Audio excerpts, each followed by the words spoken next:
You're trying to register on a Japanese website, for example, the DIP's website for registering your drone, and you keep getting this error message.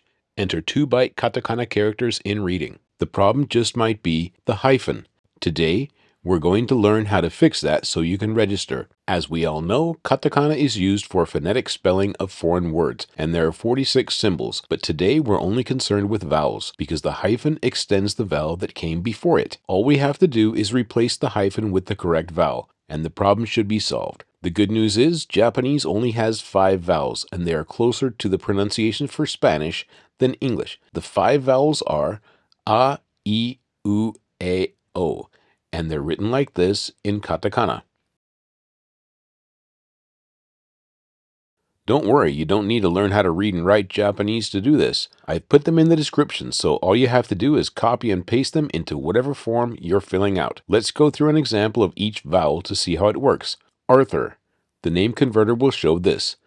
The hyphen in this case elongates the ah sound, and you'll notice that there are 2 hyphens. Replace each hyphen with the katakana for ah.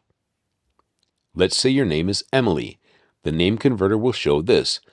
The hyphen elongates the E sound, so replace the hyphen with the katakana for E. How about Lucas? The name converter will show this.